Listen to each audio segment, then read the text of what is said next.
this morning we are going to wrap up this series that we've been in all summer long. The Gospel of John describes 7 signs or miracles of Jesus, and each one is used to reveal something unique to us about the identity of Jesus. And this morning we're coming to the 7th sign. And before I get kind of launched into the story, here's just a little bit of background. A family friend, sisters and their brother, okay, Mary, Martha, and Lazarus. He knows them well and he loves them deeply. And Lazarus has become very sick, and so his sisters send word to Jesus. And with all that Jesus has been doing, like healing total strangers, they assume that he would obviously come and heal their brother. In fact, their message simply says, "The one you love is sick." But to everyone's shock, Jesus doesn't go, at least not right away. Despite the urgent news, he waits 2 days before traveling to Bethany. And that's where we're picking the story up. John chapter 11, verse 17. Here we go. And would you please stand one more time, as we have throughout this series, for the reading of the ancient text. It says, "On his arrival, Jesus found that Lazarus had already been in the tomb for 4 days. Now, Bethany was less than 2 miles from Jerusalem, and many Jews had come to Martha and Mary to comfort them in the loss of their brother.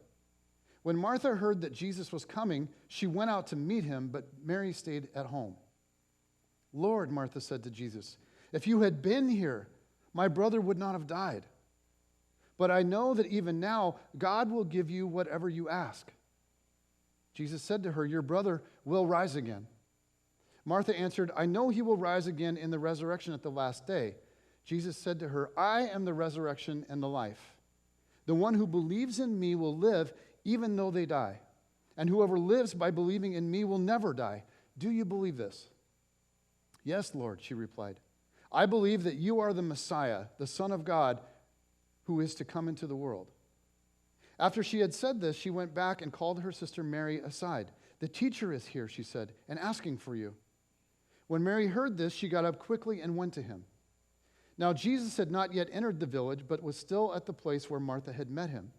When the Jews who had been with Mary in the house, comforting her, noticed how quickly she got up and went out, they followed her, supposing she was going to the tomb to mourn there. When Mary reached the place where Jesus was and saw him, she fell at his feet and said, 'Lord, if you had been here, my brother would not have died.' When Jesus saw her weeping, and the Jews who had come along with her also weeping, he was deeply moved in spirit and troubled. 'Where have you laid him?' he asked. 'Come and see, Lord,' they replied. Jesus wept. Then the Jews said, 'See how he loved him.' But some of them said, 'Could not he who opened the eyes of the blind man have kept this man from dying?' Jesus, once more deeply moved, came to the tomb. It was a cave with a stone laid across the entrance. 'Take away the stone,' he said. 'But Lord,' said Martha, the sister of the dead man, 'by this time there is a bad odor, for he has been in there 4 days.'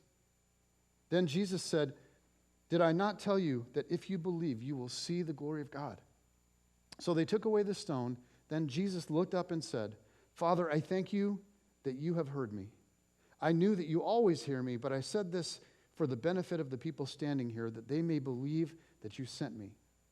When he had said this, Jesus called in a loud voice, 'Lazarus, come out.' The dead man came out, his hands and feet wrapped with strips of linen and a cloth around his face. Jesus said to them, 'Take off the grave clothes and let him go.'" All right, you may be seated.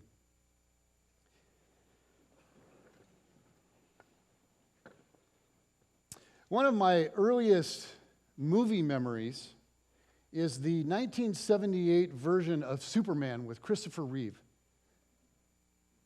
And Superman's heartthrob, Lois Lane, she's driving through the Nevada desert when a crevice opened by an earthquake swallows up her car.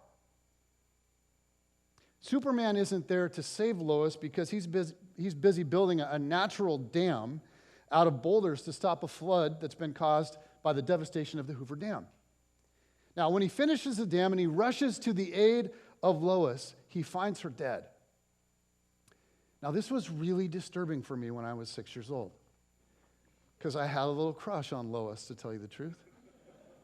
So to me, this was tragic. This is why it's so memorable. And of course, Superman is crushed. He's devastated. But very quickly, his grief turns to anger, like Superman gets super mad. And with all of his rage, he does the most amazing thing. He flies around the earth at supersonic speeds, reversing its rotation, which is awesome because it turns back time. And so he's able to go back to Nevada and save Lois. Now, the science of this may be a little bit suspect. But still, like, it's a cool concept, isn't it? Like, haven't you ever wished that you could turn back time? Like maybe right after you said or did something you regret? And the problem, of course, is that the arrow of time only points in one direction. What's done is done. Some things in life are irreversible. Okay, you cannot uncut hair. You can't unrun red lights. You can't undelete documents. And it's funny, when I first started using email 2 years ago, when I first started using email, I used AOL. And what's really embarrassing is I still use AOL. But back in the day, on the little option screen with AOL, there was an option that you could click on labeled Unsend. And in the early days of my email experience, I thought, wow, cool. Like you could unsend email. Like technology is just amazing. And I figured that like what it meant was that if your email hadn't been, opened by the recipient, then you could just click unsend and it would just go like right out of their inbox. And my guess is that many of you wish that it worked like that, because there are times that we would all love, I think, to unsend an email. But some things in life are just irreversible. And if you've ever been on the receiving end of divorce papers or gotten lab results confirming your worst fears or taken a very difficult phone call maybe in the middle of the night that changed your life forever, you know the hollow feeling of finality all too well. And that's how Martha and Mary felt. Their brother was gone for good. Their lives, as they had known them, were over. The second law of thermodynamics states that left to its own devices, everything in the universe moves toward disorder and decay. Okay, so like cars rust and food rots. And of course, humans grow old and die. And it takes many forms, but it's called the law of entropy. And the only way to prevent entropy is to introduce an outside energy source to counteract it. And the technical term for that is negentropy. Okay, now a refrigerator would be a perfect example of this. If you plug it into an electrical outlet so that it's drawing power, okay, it produces coldness that then prevents food from rotting. But if your freezer or your fridge gets unplugged from its power source, entropy will take over again. Now, I know this from personal experience. One time we unplugged the deep freezer in our garage, and we needed the outlet for some other construction stuff that we were doing, and we were just going to use the outlet for 10 or 15 minutes and plug it back in, no problem. But when we were done, we forgot to plug it back in. Now, for us, if we get meat at a really good price, we'll buy it in bulk, and so we just keep it all, many, many pounds of it in the deep freezer, like steak and hamburgers and chicken. So we unplugged it for a project, forgot to plug it back in, and then went on vacation during the summer. And when we got home, the garage was not the place to be. We lost a lot of meat, and I just about lost my cookies. Because there is something powerful about the stench of rotten meat. If you've smelled it, you will never forget it, and you never want to smell it again. Okay, even a meat wrapper. Have you done this? Even a meat wrapper, in the kitchen garbage, if it doesn't get taken out, after a day or two, man, That will get your attention. Okay, so when Jesus says after 4 days in Israel, in the hot sun, roll away the stone, Martha is like, Jesus, you really don't want to do that. And I love the old King James version of this translation, verse 39. Jesus said, take ye away the stone. Martha, the sister of him that was dead, saith unto him, Lord, by this time he stinketh. For he hath been there 4 days. But Jesus was about to reverse the law of entropy. Now, the law of entropy doesn't just govern the physical universe.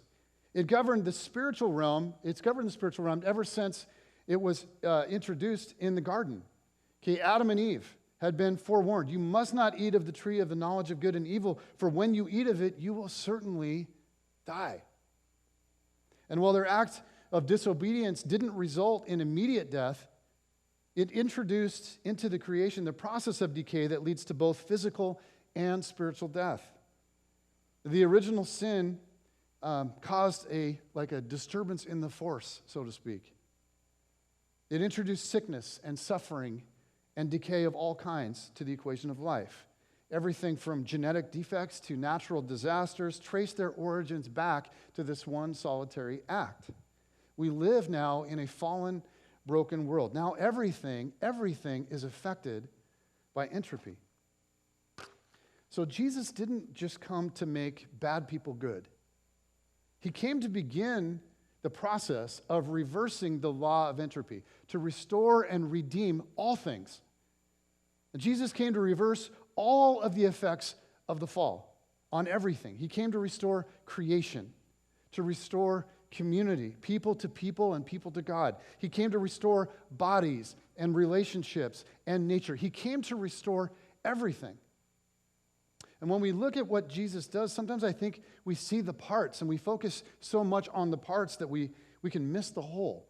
We think of the work of Jesus, his death and his resurrection, and we think of them being all about maybe forgiveness, or we think of them being all about the demonstration of God's love, or we think about them as being the act that defeated the dark forces. And all of that is true, and it's all, every aspect of it, like a really big deal.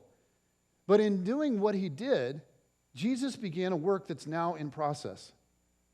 And what he's done is to begin a process to reverse everything that's wrong.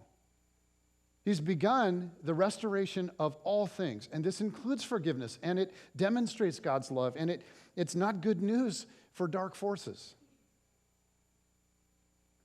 But God created a place where there was no entropy in the beginning, where things didn't naturally move toward chaos, where bodies didn't break down, where nothing rotted, nothing soured, where community was deep and true. And it's a world that honestly we can't really even imagine. And yet there's something in us that when we see this world, when we see the actualities of this world, we protest. We inwardly protest injustice. Racial injustice, the subjugation of women, bullies at school, slavery, sex slavery, child abuse, corrupt governments. Injustice is everywhere, and we despise it. And we see it in natural disasters, and tsunamis, and earthquakes, and hurricanes. And we see it in diseases, cancer, Parkinson's, Alzheimer's. We see it in aging. Bodies break down over time, and the older you get, the more you realize that. Which is why products that slow that process are a billion-dollar industry. Rogaine, Botox, Viagra. But no matter how good the products are, no matter how they can slow or even suspend the effects of aging, death comes. It comes to those we love, and it eventually comes to us. And we protest it. We cry out against it. It's natural, and yet it isn't natural at all. And we know it's not natural because of the ache that it causes in us. But Paul says that the ache that we feel won't last forever, that in Christ, God is now reversing the law of entropy.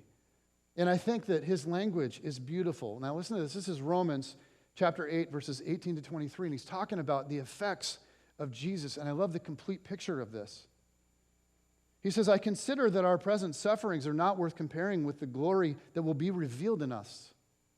For the creation waits in eager expectation for the children of God to be revealed.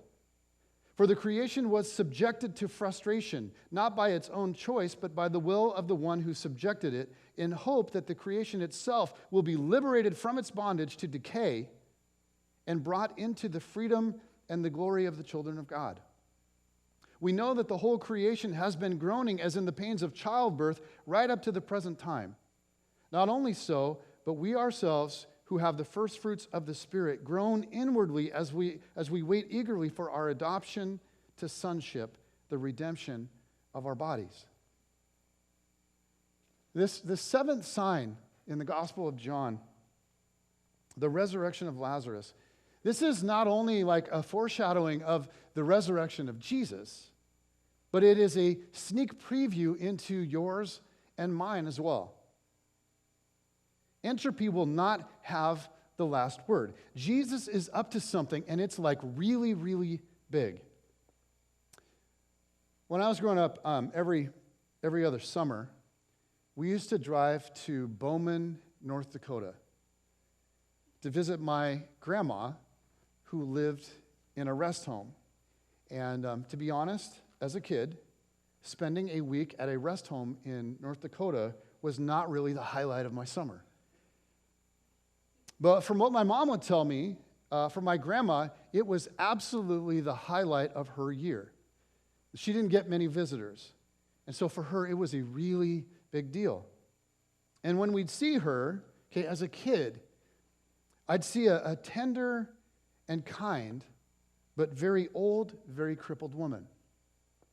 And unfortunately, I wasn't in those days capable of appreciating how beautiful she really was.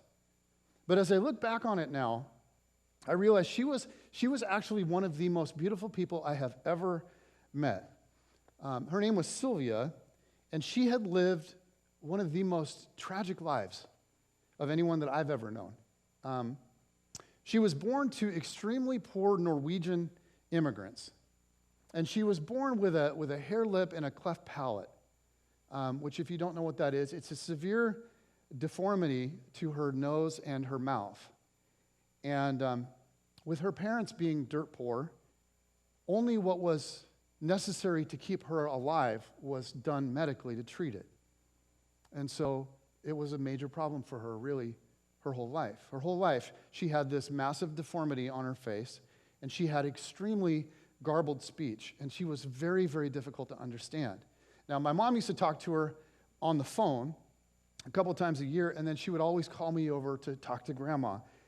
And man, I absolutely dreaded that because I couldn't understand her, and it was awkward. And I think about what that was like for me as a kid when I was on the phone, and then I think about what it may have been like for her when she was a kid. I think about her in school, like what was it like for her to go to school? You know, I think about her teachers. You think they were gracious and patient when they couldn't understand what she was saying? I think about the other kids with that deformity and that speech and just being that different, man. Kids can be absolutely brutal, and I cannot imagine what that must have been like for her growing up. But she made it through all that somehow, and eventually she found a man to marry her, which I think many people didn't think she would. And she had 2 children, my mom and 2 years later, a little boy named Everett. And those kids were absolutely the crown jewel highlight of her life. But when Everett was 3 years old, he was diagnosed with advanced leukemia. Now, as a parent, I think about that, and I cannot imagine the pain of that. If one of my kids had to go through that, I can't even fathom that. I can't think about it for very long. But my mom told me that she remembers this, and she remembers being 5 years old. And she remembers trying to sleep through the night and hearing her brother crying in pain.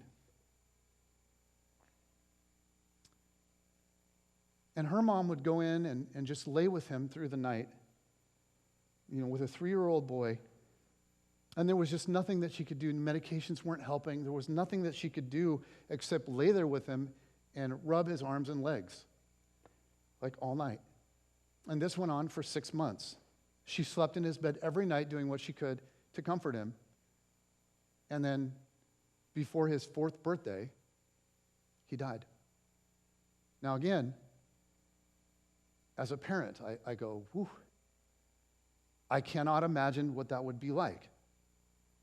Now, if all that wasn't bad enough, a few years later, Sylvia herself was diagnosed with multiple sclerosis, okay, MS, which, if you don't know what that is, it's a wicked disease that attacks the nervous system.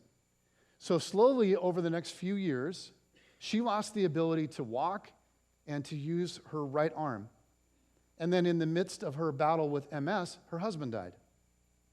Shortly after that, to be closer to some of her more extended family, she moved from Bremerton, Washington, to a convalescent center in Bowman, North Dakota, where she lived for the final 25 years of her life. For her final 25 years, she lived wheelchair-bound with no functioning in her right arm. She was right-handed. And man, I tell you, we would go back there every other summer, stay there for 8 or 9 or 10 days, and I remember that place. I mean, I remember it. I have memories as like a 6-year-old in that place because it smelled like urine, and it felt like death. And the old people would just sort of wander the halls like zombies. Like as a 10-year-old, I'm like, oh man, this is frightening. I just wanted to get out of there. And she lived in that place for a quarter of a century. Now, somewhere in her life, she developed and cultivated an incredible faith. And I remember she had one of those classic paintings of Jesus in her room. She was Norwegian, so of course it's one of the ones where Jesus has blonde hair and blue eyes. And my mom and I, we never went to church when I was growing up, but the combination of that painting and just my grandma's circumstances and her like tender, gracious demeanor, we would go out of there and it always left me with this powerful impression. And I'm told that there wasn't a lot for her to do there, and so she would spend hours praying every day. She would just sit by herself in that tiny little room, and she would be slumped over in her wheelchair, and she would pray. And I'm also told that she very often would pray specifically for me. I was her only grandchild. And she would pray for God to move powerfully in my life. And she was, at that time, deeply concerned that my mom and I didn't go to church. She was concerned that I wasn't learning about Jesus. And it was the one thing that she and my mom would argue about. And I remember them fighting, and it was so uncomfortable. But she would sit in that little room, and she would pray. Now, I don't think it's a coincidence that from the time I was 17 on, I was surrounded by Christians who poured themselves into me. There was this guy my senior year, this Young Life leader, would follow me around. It was kind of creepy, but kind of cool at the same time. And then I moved to Yakima to go to school and to play baseball. And there was one of them Christian people over there, my baseball coach's wife. And she was always trying to get me to go out to like Red Robin and feed me and talk to me about Jesus. And then I took a year off from school after my freshman year, moved back home again. And the guy that I happened to work with every day, devoted Christ follower. Now, she had prayed, and then there were these people like everywhere. Like I couldn't get away from them. And after 3 years, Jesus finally broke through, and I saw something in him that hit me hard, and the entire trajectory of my life changed. And I think it had something to do with a woman in a little room in North Dakota. Now, she was already gone when I came to Christ. And I can only imagine how she would have loved it. But I think about her, and I think about her faith, and I think about how hard her life was, and I think about the hope that she just absolutely clung to, that Jesus heals, that Jesus restores. And I think about the day that it ended for her and she entered heaven. And I think about for her the final end of entropy, at least for her personally. I think about how beautiful for her to be given back a restored body. to be able to run and jump and play, to have her face healed, to look as beautiful on the outside as she is on the inside, to be able to talk, to be able to sing, to be reunited with her little boy, to see him healthy. I think about just what a picture. And I think about the pain that she experienced in this life, and then the joy that awaits her for the rest of eternity. And it was that hope. See, it was that hope that kept her going, knowing that God hadn't abandoned her, that he was with her in this temporary suffering as she saw it. It was temporary, that he cared, that he ached with her, that he ached for her, and that he would act definitively on her behalf someday. And I think about her life and I think, man, you know, if anyone had the right to be mad at God, to just give up on him and become like bitter and angry, but that's not what happened. As her body continually decayed, her heart got stronger and stronger. God promises to move. He promises to act. He promises that suffering will not have the last word, that no matter how long the night, morning is coming. But man, when you are in the pain, God's slowness to take action is excruciating, isn't it? It's confusing. And you go back to Mary and Martha grieving the loss of their brother. When Jesus finally shows up 4 days late, they get a little passive-aggressive with him. And they both say the same thing, and you kind of have to read between the lines. They say the same thing, and it's packed with there's all kinds of things that they're not saying that they're saying. They both say the exact same thing. Jesus, if you had been there, my brother would not have died. And they aren't really blaming him, but they are. But they're not, but they are. And the truth is, we can all get a little passive-aggressive with God at times. You know, we don't blame him for the bad things that happen, but we also know, right, that he could have kept them from happening. And so why doesn't he? Like, why are babies born with deformities? Why do 3-year-olds get leukemia? Why does a kind woman who just loved people get multiple sclerosis?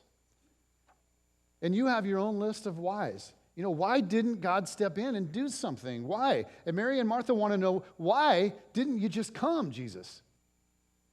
Why didn't you just come in time to heal Lazarus? And my take is this. Jesus had been there and done that. I mean, you think about it, Jesus could have walked across water, arrived just in time, and healed Lazarus just as he was taking his last breath, and it would have been epic. But Jesus had already revealed to everyone his healing power. It was time now in his ministry for him to reveal his resurrection power. And the problem is you cannot resurrect what hasn't died. And so Jesus waited longer so that he could reveal more power. And if Jesus had simply healed Lazarus, I'm sure people would have praised God.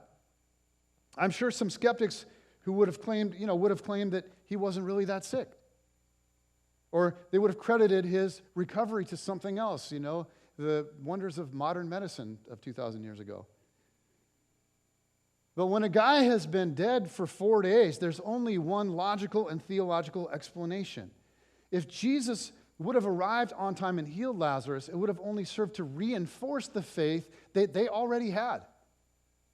Jesus wanted to stretch their faith. He wanted to grow them. So he waits until it looks like the situation is irredeemable. Like Jesus has completely missed this window of opportunity. There's an old saying about God's window of opportunity, and it goes like this: never put a period where God puts a comma. Never put a period where God puts a comma. When someone dies, we put a period on that. It is game over. We put periods on a lot of things. We see things as over that may be far from over for God. As Oswald Chambers once observed, sometimes it looks like God is missing the mark because we're too short-sighted to see what he's aiming for. Like, have you ever felt like God was a day late and $1 short? Well, Mary and Martha felt like Jesus was about 4 days late. And yet we see Martha holding out hope. As she's expressing her disappointment in Jesus, what comes out of her mouth is this statement of great faith. She says, Lord, if you had been here, my brother would not have died. But I know that even now, God will give you whatever you ask. And apparently, Martha is still holding out hope 4 days later. Now, to be honest, a psychotherapist might classify this as like a psychotic break. I mean, after all, denial ain't just a river in Egypt. I mean, at what point do you stop hoping and just start grieving? Get on with it. And some would say that it was her grief that was speaking. But she was speaking out of faith because she knew Jesus. She knew his heart. She knew his love for her brother, and she'd seen his power. So she trusted that no matter how it seemed, there was still hope. And I just want to say, I don't know what God is up to in your life these days. I don't know how he might be like stretching you. And maybe it feels like you're in a holding pattern. Like things just aren't happening. You're waiting and waiting and waiting for God to do something. It might just be because God is getting ready to do something much bigger than you're imagining. But something might have to die, before he can resurrect it. And in the meantime, you just need to know he hasn't abandoned you. He's with you. He sees. He cares. And regardless of how quickly you see him act, you need to know this. He will act. Healing will come. Joy will come. Something may have to die first, like even you. But it will come. It will always come. And in the meantime, he is with you. Jesus knows what he's going to do. He knows how it's all going to turn out. But for now, he's with you. And we see his heart demonstrated so beautifully in this passage. In John 11:35, like the shortest verse in the Bible, the entire verse simply says, Jesus wept. He sees and he hears and he feels the heartache going on all around him, and it breaks him. Now, I'm not sure if the English translation really does justice to his reaction. The force of the Greek verb suggests that he burst into tears. That Jesus literally lost it. Like he started wailing and sobbing. Like this was ugly crying. There's probably snot everywhere. And what do we take from this? Well, I take this. Your tears are precious to God. He doesn't just cry over us. We're told that he collects our tears in a bottle. Your tears are precious to him, whether they're tears of joy, whether they're tears of sorrow, whether they're tears of pain. But not one teardrop is lost on God. And so here's the point for today. It's very, very simple. If you've been around Jesus for a while, if you've followed Jesus for a while, this is not new. But it's a really big deal. Joy is coming. Joy is coming. No matter how bad it seems, no matter how desperate the situation, joy is coming. Jesus isn't done yet. This story isn't over. And yet in the waiting, he's with you. He sees, he knows, he cares. But healing is coming. It may come today, it may come tomorrow. It may not come for quite some time. And something may have to die before it can be resurrected. But it's coming. And what Jesus is saying is, you can count on it. You can count on it. God, I thank you.